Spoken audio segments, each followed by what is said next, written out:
تاریخ میں سب سے بڑا میگا سونامی ویو ریکارڈ کیا گیا تھا 9 جولائی 1958 کو لوٹیا بے الاسکا میں، جس کی ہائٹ 1720 فیٹ تھی۔ اس سونامی کی لمبائی امریکہ کے امپائر اسٹیٹ بلڈنگ سے بھی اونچی تھی، جس کی لمبائی 1456 فیٹ ہے۔ ورلڈ ہیلتھ آرگنائزیشن کے مطابق 1998 سے 2017 تک 2,50,000 سے بھی زیادہ لوگوں کی موت ہوئی ہے سونامی کی وجہ سے، جس میں سے 2,27,000 لوگ صرف انڈین اوشین سونامی کی وجہ سے 2004 کو مرے تھے۔ سونامی بیسیکلی سمندری لہروں کی ایک سیریز ہوتی ہے۔ ان لہروں کی ویو لینتھ 150 سے 1000 کلومیٹر کے بیچ میں ہوتا ہے اور اس کی سپیڈ 400 سے 800 کلومیٹر پر آور ہوتا ہے، جبکہ اتنی سپیڈ ایک کمرشل ایئر کرافٹ کی ہوتی ہے۔ سونامی کا منیمم سائز 10 فیٹ یا اس سے بھی کم ہوتا ہے، جبکہ ایکسٹریم کیسز میں یہ 100 فیٹ سے بھی اوپر چلا جاتا ہے۔ سونامی کیوں آتے ہیں اور اس کے پیچھے کاؤزز کیا ہے؟ سونامی کا سب سے بڑا کاز ارتھ کویک یعنی زلزلہ ہوتا ہے۔ Global historical tsunami data base کے مطابق 80% سونامیز ارتھ کویکس کی وجہ سے پیدا ہوتے ہیں۔ 1960 میں ایک تھیوری پیش کیا گیا جیسن مورگن نے۔ اس کا کہنا تھا کہ زمین کے اوپر والے حصے پر ٹیکٹونک پلیٹس لگے ہوئے ہیں، جس کو لیتھوسپیرک پلیٹس بھی کہتے ہیں۔ یہ ایک irregular شیپ سلیب کا پتھر ہوتا ہے جو زمین اور سمندر کی پست پر مشتمل ہوتا ہے۔ اس کا سائز کئی سو سے کئی ہزار کلومیٹر تک ہو سکتا ہے۔ جب اوشین میں ٹیکٹونک پلیٹس آپس میں ٹکراتے ہیں تو اس فرکشن سے ایک ٹیکٹونک پلیٹ دوسرے ٹیکٹونک پلیٹ کو فورس کرتا ہے اپنے نیچے، جس سے ایک بڑی انرجی پیدا ہوتی ہے۔ یہ انرجی ارتھ کویک کی صورت میں، جو سمندر میں بڑے ویوز کی صورت میں سونامی بنتا ہے۔ ہر ارتھ کویک سے سونامی نہیں آتا۔ ارتھ کویک کو سونامی کوز کرنے کے لیے ان 4 کنڈیشن پر ہونا لازمی ہے۔ نمبر 1، ارتھ کویک سمندر کے نیچے ہو۔ نمبر 2، ارتھ کویک بہت مضبوط ہو، اس کی میگنیٹیوڈ کم سے کم 6.5 ہو۔ نمبر 3، اس ارتھ کویک سے سمندر کے نیچے زمین کا 2 حصوں میں ہونا لازمی ہے اور یہ ارتھ کویک ارتھ کی سرفیس سے زیادہ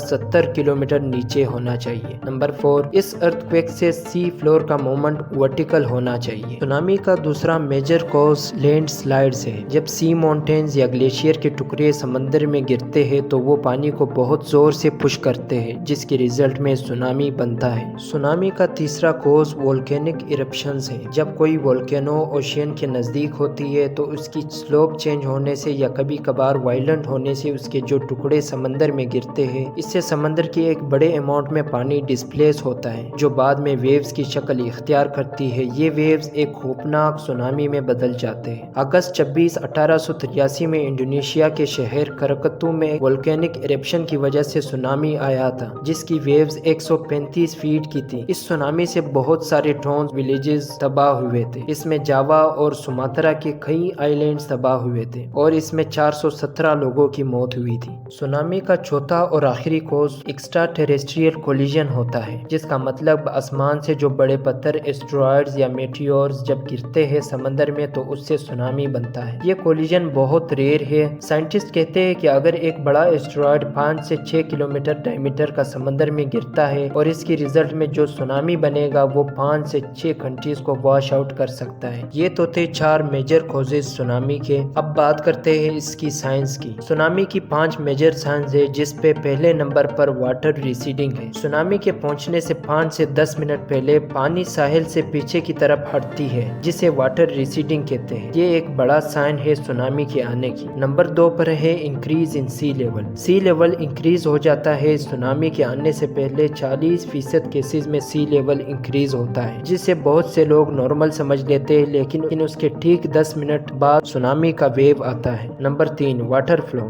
تیسرا سائن واٹر فلو ہے۔ اگر آپ دیکھو کہ سمندر میں پانی سرکل بنا رہا ہے یا پانی میں بڑے بڑے ببل بن رہے ہیں تو سمجھو سونامی آ رہا ہے۔ Number 4، strange animal behaviour. Tsunami کے آنے سے پہلے جانوروں میں ایک عجیب سی بیہیویئر پیدا ہو جاتا ہے۔ 2004 کے سونامی کے آنے سے پہلے جانوروں میں یہ بیہیویئر دیکھا گیا، جس میں ہاتھی چلاتے ہیں اور کتے گھروں سے باہر نہیں نکلتے، اور بھی جانوروں میں الگ الگ بیہیویئر دیکھے گئے۔ Number 5، strange sound from ocean. Tsunami کے آنے سے پہلے سمندر میں عجیب سی آوازیں آتی ہیں، خاص طور پر رات کو۔ یہ ایک ہی سگنل ہوتا ہے جو آپ کو وارننگ دے سکے۔ یہ آوازیں سننے میں ایک فائٹر جیٹ چلتی ہوئی ٹرین یا ایک ہوائی طوفان کی لگتی ہے۔ یہ تھے 5 میجر سائن سونامی کے آنے کی۔ اب بات کرتے ہیں انڈین اوشین سونامی 2004 کی، جس نے 14 ملکوں میں تباہی مچائی۔ 26 دسمبر 2006 کے صبح کے 7:58 پر انڈونیشیا کے ایک آئی لینڈ سماترا میں ایک بہت بڑا زلزلہ آتا ہے جس کی میگنیٹیوڈ 9.1 تھی۔ اس ارتھ کویک سے انڈین اوشین میں سونامی آتا ہے جس کی ویوز 100 فیٹ سے بھی اوپر تھی۔ اس سونامی سے 14 ملکوں میں 2,27,000 سے بھی زیادہ لوگوں کی جان چلی گئی۔ یہ تاریخ میں ایک ڈیڈ لسٹ قدرتی آفت تھی۔